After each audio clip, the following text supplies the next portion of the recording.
the President, General Secretary and members of the National Executive, committee members, branch leaders, delegates, and seated here, I think in the front row, retired teachers, and one amongst the retired teachers is my Guru, Sarojini Prasad, who taught me at Krishnamari Primary School. Thank you for your presence here, madam. Sisters and brothers, friends, colleagues and comrades, I thank you all for granting me the honor and privilege to present to you the 92nd Annual Conference keynote address. I would like to recognize the presence of prominent guests here this morning. The names have been taken, their credentials have been spoken, so I would not like to go over that list, ladies and gentlemen. But I have profound pleasure to acknowledge that you are here, and I feel greatly honored by your presence. I, however, do like to recognize Honorable Professor Bimang, the leader of National Federation Party, who I know is here to find out what pandemic is affecting our education system today. And I think we will give you a dose of that. Thank you very much. I thought the Honorable Minister too would have been invited and would have been here this morning, as I have something for the Education Ministry as well. Let me thank the Civil Branch and President Ashwin Raj for the cordial, colourful and moving welcome ceremony accorded to us all this morning. Let me also thank the President for his dynamic presidential address and for already raising some of the issues I need to raise under your theme. Ladies and gentlemen, it would not be fitting to proceed without acknowledging Brother Agnidev Singh's contribution to the Union as General Secretary Bro Agnidev Singh for his infatigable defense of human and trade union rights and the status of teachers, and a champion for resilience. As the theme, talking about resilience, for being resilient for 22 years since 1999 as General Secretary of Fiji Teachers Union, and since 1989 when he entered Union as the General Secretary of Rewa Branch.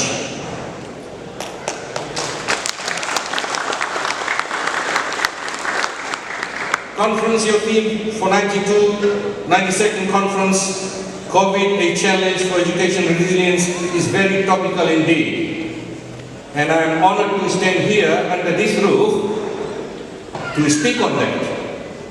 And when I say under this roof, I would want to acknowledge the presence of Dr. Vijay Nair here, who worked a bit of the journey for School Mahasabha with me when we were putting up this hall and the hall at primary school.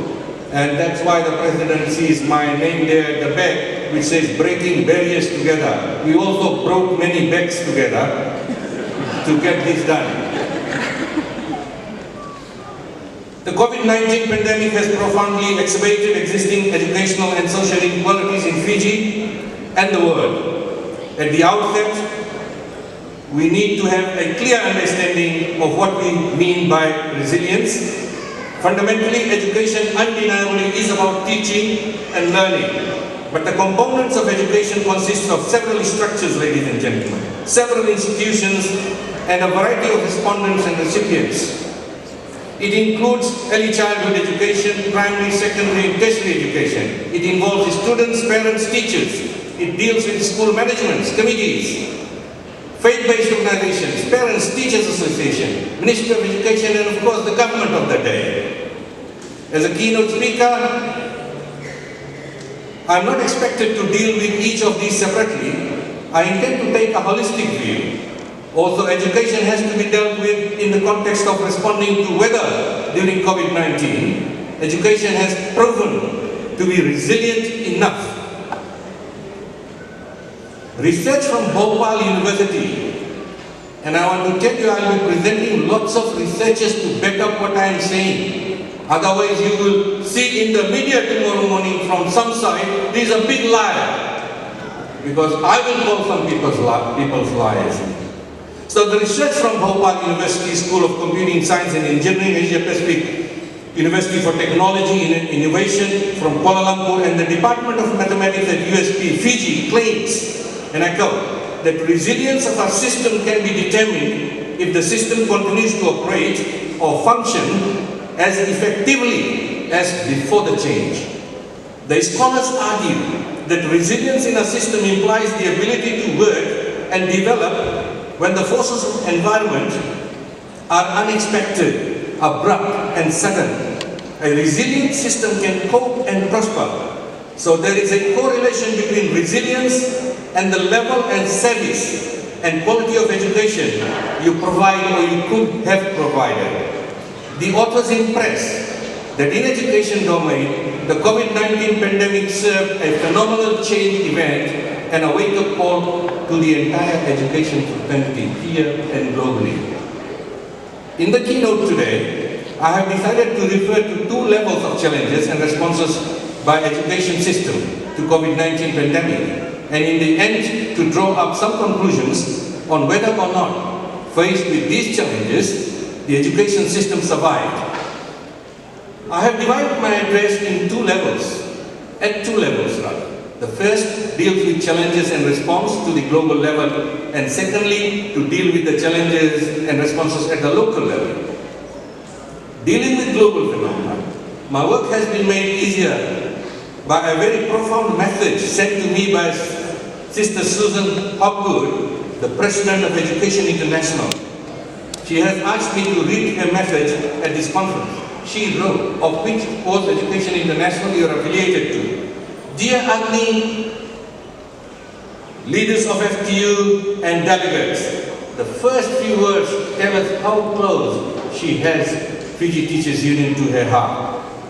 And colleagues, greetings to you all. Thank you, Govind, for delivering this message on my behalf. I'm sorry this communication cannot be delivered in person, but I regret even more that it cannot be all good news.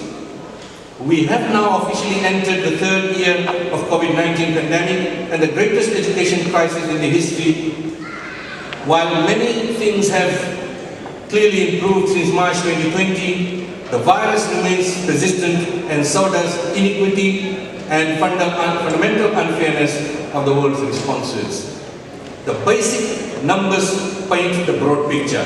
As of last week, 479 million global there were 479 million global cases, just over 6 million deaths. In low-income countries, 1 in 5 persons have been vaccinated, while high-income countries, everyone eligible has been vaccinated with average of 2 doses. So far, it appears the new variants have less serious individual effects, but are much more easily transmissible.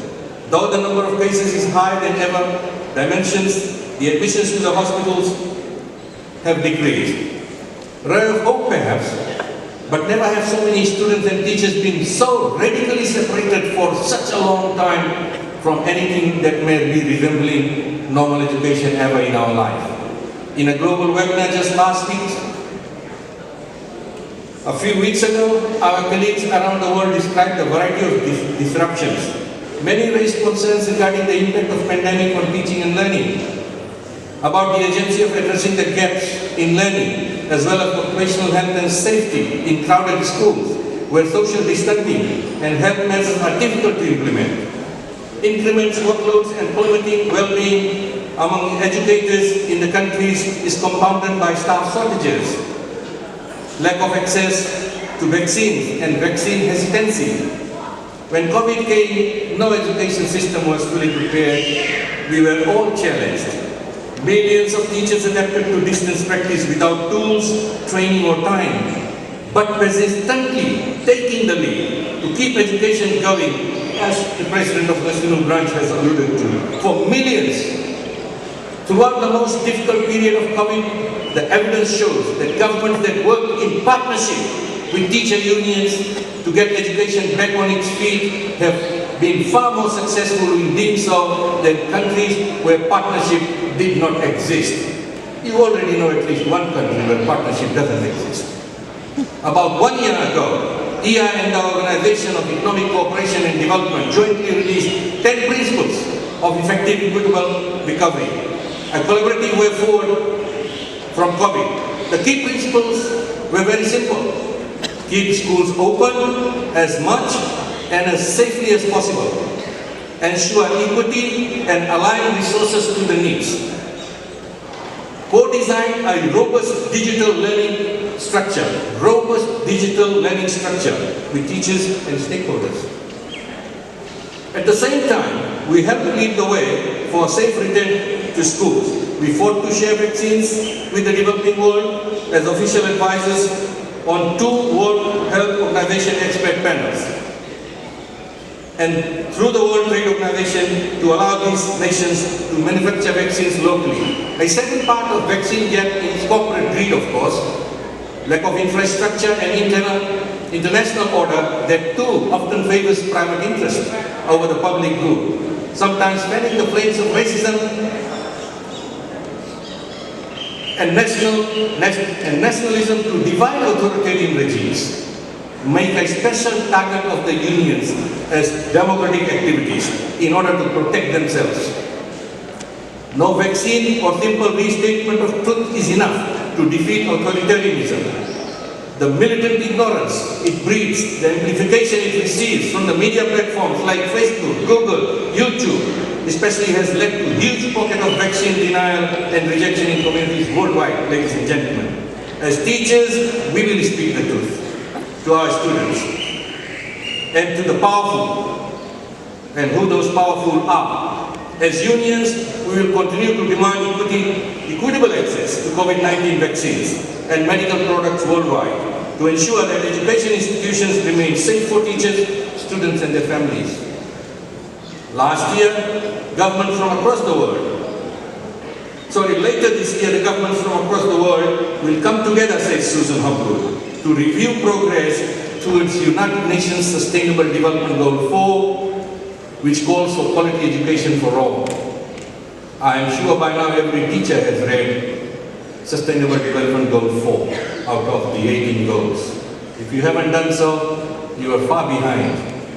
This will be a critical moment to draw the world's attention to the impact of the pandemic on educators and education globally. I will be there to bring your voices to these discussions, to stress how the pandemic has affected the profession and to call on governments to act decisively and accountably to ensure an inclusive recovery. The only way for us to win this fight is to be successful internationally, is for all of us to be successful locally, to organize, to mobilize, to make what some call good travel. The sustainable future we want may be over the horizon at this moment, but the road ahead is well traveled for us. And we have the will to build solidarity across our countries and around the world. I wish you well in your conference and the year ahead. That concludes my address, and mine just continues from there, ladies and gentlemen. In continuing my address, I am only to add the findings of the Global Survey of United Nations Children Fund, the UNICEF. The findings highlight that schools are not only places for academic learning, but also for social and emotional learning. Lack of social interaction and support for schools, classes, has not only disrupted children's education, but indeed their wider learning opportunities, access to social and emotional security, health and well-being, and safe learning environments. UNICEF further highlights that the challenge ahead for teachers, school leaders, education officers, teacher organizations of the unions, and other stakeholders are significant. The report also cautions that failing to rise to these challenges would have a lifelong impact on children, young people, their families, communities, and societies, more broadly in both social and economic terms. This is why improving the resilience of education system by planning purposefully for quality inclusive education, including for the most marginalized, should be the top priority in the future and the core principle of building better education and schools. A key point emphasized by UNICEF and relevant equally to global community and to us here in Fiji is that for education to prove that it can be resilient in dealing with any kind of crisis situation is when the system is based on foundation of greater consultation with the stakeholders. Greater consultation with the stakeholders. And it demonstrates greater flexibility, be sustainably inclusive for broad range of learning abilities or disabilities, along with learning to take place through a range of holistic learning modalities and technologies, and better equipped for potential crises in future. Colleagues, a lot that applies globally applies to the local context as well. I want to now deal with challenges posed by COVID-19 and examine how resilient the education system was in responding to it. Let me at the outset declare that along COVID-19, there were so many other challenges that the Fiji system was faced with. Some were COVID-related, others were a result of or from a lack of consistent exemplary policies. Let me deal with the most fundamental change demanded by the impact of COVID pandemic. The pandemic forced the mindset from face-to-face to distant, ad hoc, emergency, remote teaching in very unpredictable manner. Dr. Nilesh Gamal seated here and his colleague Janarayan at Sangam in the research paper show that children from low-income families, children with disabilities, children living in rural and remote areas, children living in outer islands with poor infrastructure, children deprived from iPad, laptops, phones, etc., and all these technical gadgets that could have made life easier, and access to internet, and children living in violent, abusive homes in poverty were already facing significant barriers to participation in education, have serious challenges to education resilience. They suggested a special task force be formed to ensure education recovery. Wonderful suggestion. A special task force to design a program for educational recovery. And this will be only done by those who realize really what has happened, who have time to read some research papers or institute a proper research to inform them of what is happening here. And they have suggested that, of course, this be backed up by quality resources, has the reach, and is supported with supplementary quality teachers to ensure that recovery is done. In my Talanoa session, and I have learned from authorities that you can go around doing Talanoa sessions and roadshows, so I tried it a bit. Went for a Talanoa session with the teachers and also the global pandemic literature review. Teachers share challenges during COVID-19 and post-COVID. There is no doubt that distant mode planning exhausted every ounce of the teacher's strength and formed the heart of teaching and learning process. Being so used to face-to-face classroom teaching, it was very challenging to take utmost care of individual students and particularly the vulnerable groups in virtual class. The support of students and parents in the absence of clear guidance, support and update of IT and backup mattered the most in this case. In most cases, the hybrid modality I talked about was a nightmare. The challenges highlighted under the new normal, and in fact I questioned it in one of the papers with the teachers. I said, did you change like a hybrid car? Many of you have got hybrid cars. If you look at the speedometer area, it keeps on saying battery engine, battery engine, battery engine. The COVID-19 was a very similar situation. Whether it's allowed the teachers, the preparedness allowed them to just keep changing from actual class to remote class, actual class to remote class.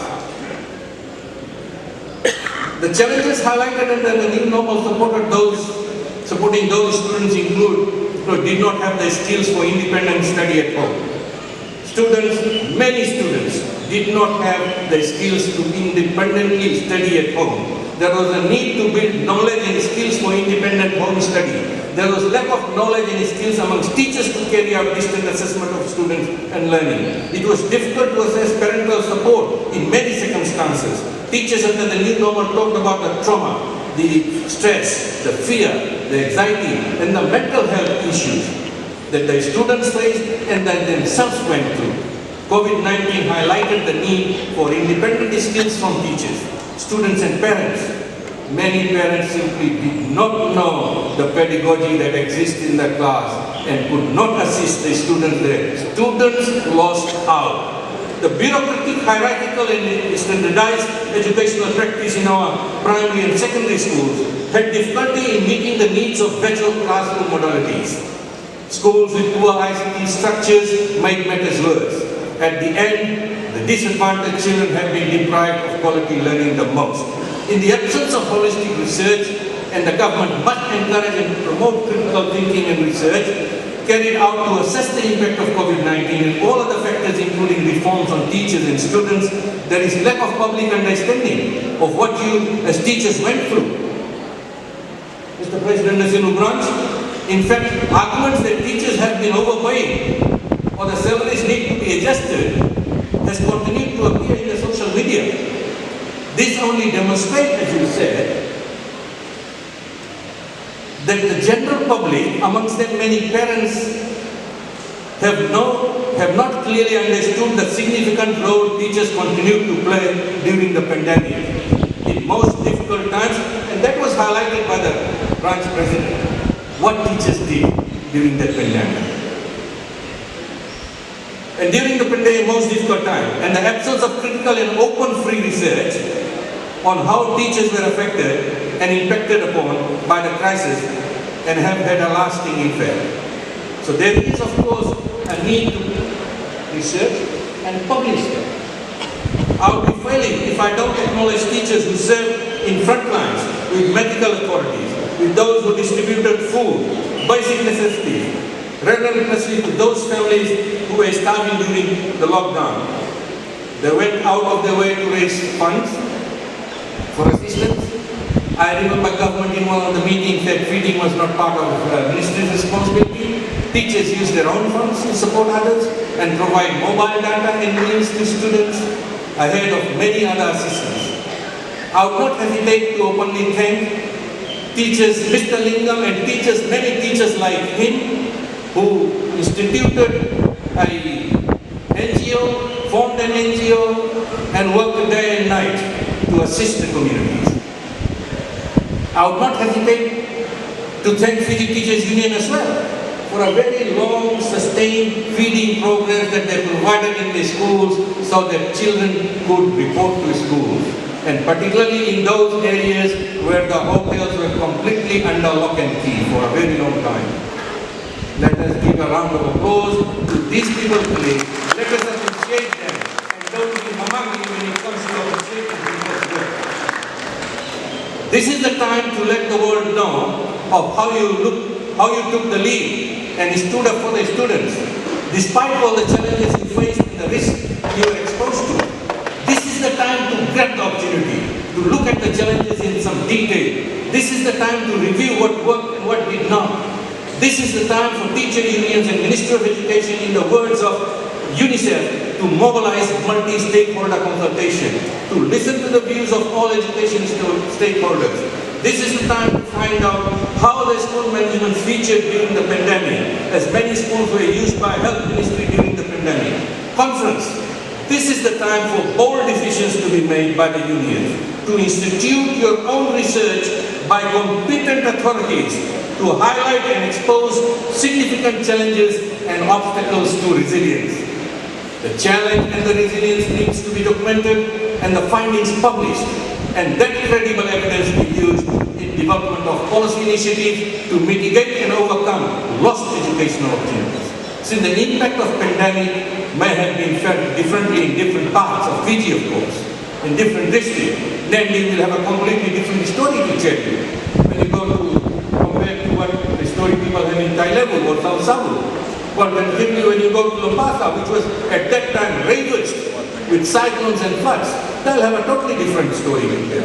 This is the time for teacher professionals to find time to audit the education system, to identify those factors that have positively or negatively contributed to building resilience of teachers, and particularly 65% of women teachers in the profession. Students, parents, school management, how conveniently and competently did you manage to change from face-to-face to digital learning? My assumption is that you struggle with the change. Ladies and gentlemen, as the words from distance past keeps echoing in our minds, I am reminded of former Education Minister who said to think critically and to think outside the box. I am also mindful of the words of a distinguished educationist, the former Vice Chancellor of University of USP when I was at USP, Dr. James Maraj, who in opening one FTU conference 1 year said, "The path to progress are not signposted with platitudinous remark." I think and speak in the same vein. I keep repeating the words of an OECD article that makes the point that sustainable quality education is the responsibility of all the stakeholders engaged in education. A principle of success, as stated in the article, is continuity of sound policy. For a reform to be successful, the implementation must go through rigorous process of proper review of existing systems by competent professionals, clear identification of the reforms, selection of appropriate reform measures, their methodologies and policies, strategic implementation plans, appropriate funding for those reforms, education and training of stakeholders, actual systematic implementation, assessment and feedback. Only then we can say with certainty whether the education system proved resilient in the face of COVID-19 challenges. Allow me to deal with some specific education decisions during the period of COVID-19 and before. A number of these were issues and decisions that affected education well before the advent of COVID, and therefore it would be improper to make the assessment on resilience of education purely on the account of COVID-19 pandemic. The issues were important and cannot be ignored. Despite the so-called largest taxpayer-funded budget for education, the Education Ministry has demonstrated poor leadership in both the ministerial level and the permanent secretary level. Since 2014, we have had 5 education ministers, including the Prime Minister himself, including the Attorney General himself. 5 education ministers. I am asking, is Education Ministry, and I have said how many permanent secretaries. So is Education Ministry, I am saying, is not a rugby ball that the government can continue to pass from one person to another to see if a try can be scored.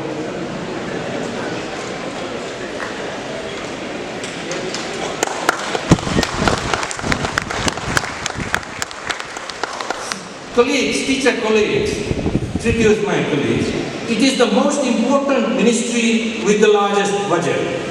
In thanking them for the funds, we have been deprived of continuity and sustainability of plans, sustainability of policies and programs. In the process of pushing around mayhem from one minister to another and from PS to several others, we have been starved of professional, dynamic forums that existed, time-tested forums that existed in the past. Ladies and gentlemen, some glaring examples of lack of consistency, lack of building upon, where one minister left, are illustrated in this state of affairs. Ever since the OMRS came into effect in 2018, all heads of the schools' position fell vacant, and all heads of the schools were appointed as acting. Their positions were advertised in 2018, and to date numerous positions have not been substantively filled. I have learned that approximately 70% of the secondary schools positions still remain vacant.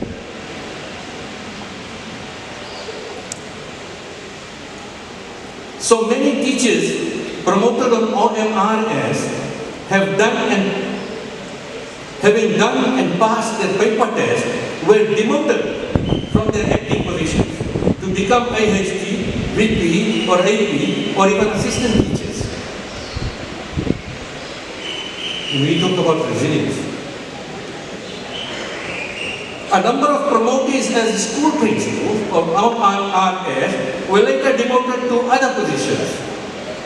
The House should question the merit of this important OMRS and let all stakeholders have a say in this. Positions of primary school heads were processed using OMRS, but based on proven leadership and experience. Over 500 vacancies were filled by former ministers under former minister's directive upon realizing that OMRS was a failure. Maybe that was the reason to remove the former minister and put the new minister. The big question remains, is this system preparing teachers to take up challenges and remain sustainable? The ability to take up challenges and give proper response is further damaged when head of school vacancies are not processed and filled in a timely manner. This implies that other posts down the line too have not been confirmed. So we have a long list of assistant head teachers, vice principals, assistant principals, and heads of department as actors since 2018. To date, this is unprecedented. This never happened. The contractualization of teaching profession now reduced to 3 years for heads of schools. This has the potential to undermine teacher resilience. Teaching profession gets inspired and motivated when they feel the sense of job security. I get motivated by that. The assessment of teacher performance is the heart and soul of education. It appears that the change of ministers has continuously brought changes to assessment system. Are our teachers being used as guinea pigs? We trying assessment system for somebody else, system after system? We dropped annual confidential report in favor of the performance management system, PMS. Then we dropped PMS in favor of the annual appraisal system. As this was not enough, we dropped this and brought in MyUp. During this process of systematic inconsistencies, the promises of increments and promotions never eventuated the way they should have. Never. People were hoodwinked into this. A teacher who is confused, subdued, with ever-changing rule about his professional career path may have difficulties in dealing with challenges and demonstrating resilience. The selection and promotion criteria such as qualification, years of service in trade, and personal specification have changed with changing ministers and permanent secretaries. For example, a minister announced that those who have done university course in educational leadership have no advantage for leadership position. Many teachers suddenly felt let down and discontinued their course. Another minister comes in stating that those who have completed educational literacy have a distinct advantage for leadership positions. While the secondary school heads of schools got promoted on OMRS, the primary heads of department did not have to do their job test or interviews. Comrades, ladies and gentlemen, those of you who are in the system, you understand better what I am talking about. Teachers have gathered here to look at the challenges they face and how best they can respond in the face of challenges that undermine the professional and mitigate against promoting resilience. That undermines the profession and mitigates promoting resilience. I have highlighted only a few issues, as many teachers are still hesitant to share their views for fear of victimization. Every parent wants their child to be taught by a brave teacher, not a frightened teacher. A teacher who is frightened, a teacher who can get scared of small things. That's the cornerstone of building a child's future. The state has considerable power. The minister too has considerable power, both over people and resources. But in a democracy, the minister must not use this power to plow its decision through with no regard to any alternative view. Getting rid of those who have alternative views and to surround yourself with a bunch of yes men who will only offer no constructive alternatives and meekly carry out all instructions. Who can fight against such abrasive remarks that after having put your blood and sweat in your degree, it can be referred to as a piece of paper? That it can be referred to as a piece of paper. The whole system with millions of dollars is geared towards that degree, that piece of paper, that credential that you get. Which minister can rubbish it off as a piece of paper? If the minister for maybe some other minister has said, he would have accepted it. Coming from education minister, how can you tolerate and live and continue to work for that piece of paper? Then the media quoted the minister saying there will be no scholarship for MBBS. Choose another area where there is employability. My God. General public knows that in hospitals are struggling with not enough doctors in heavily populated areas. And the minister is telling the ducks of the schools and high performers, who are the cream of this nation, to shelve their dreams, their kids' own dreams. A child doesn't wake up on the roadside in the bed and say, I'll be a doctor. There, decades, the children groom the child to think of becoming a doctor. And at the stroke of pen, you say you can choose an area, another area of employability. Maybe the education minister did not know that a week later in the budget delivered by her own minister, Minister for Economy, will make her views completely redundant. In fact, make her redundant. In a normal democracy, ladies and gentlemen, the minister would have resigned. Change in this policy by government under numerous public and political pressure reminded us. There has been a change in this policy with relentless pressure. And one person who created that pressure, Honorable Professor Biman, is seated here. Thank you, Professor, for that pressure. Thank you for that pressure. That policy was ill-conceived. You cannot use people's dreams as your doormat. You can't do that. You should never do that. Ladies and gentlemen, the unions, school managements and governments have been genuine partners and stakeholders in education for over a century. These institutions have contributed to building quality education in the country through genuine dialogue and partnership. We fail to understand why we cannot continue with this partnership and why we are violating the fundamental principles of democracy, which is founded on participation, dialogue and discussion.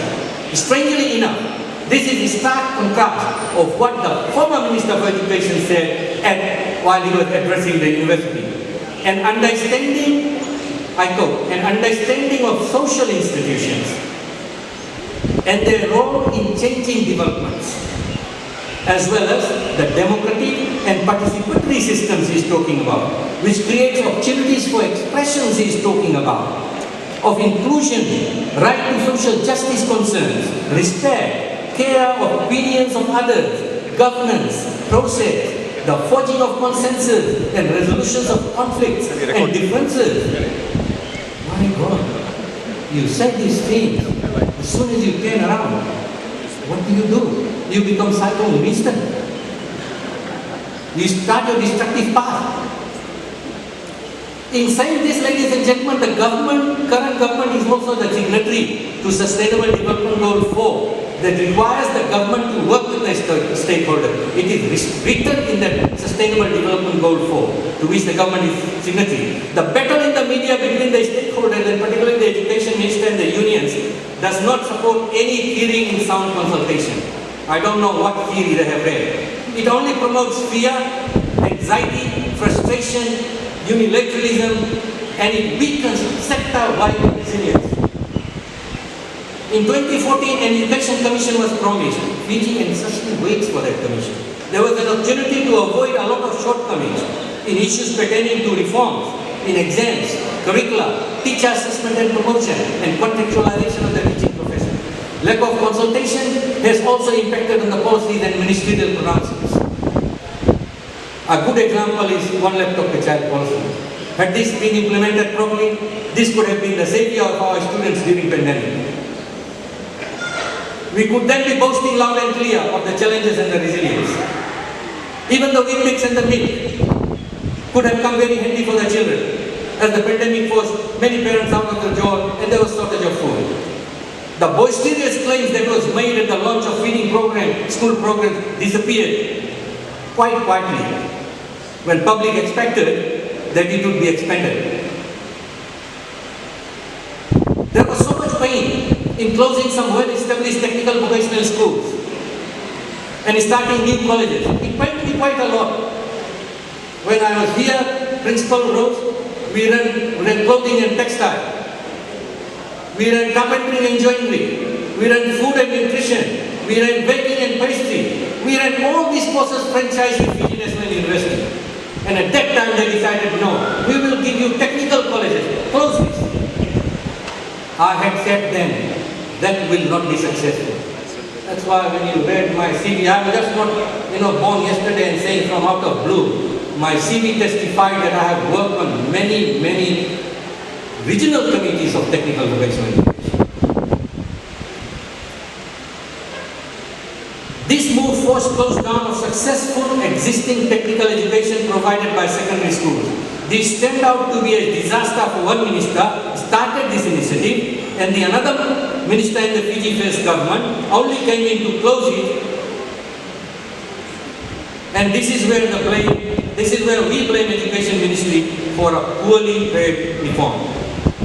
This barbaric action sent teachers home and affected many, many vulnerable students. At that time, the argument was, we will take education, technical education to the grassroots. So what has happened suddenly? Where have the grassroots gone? There is no war here. People haven't moved.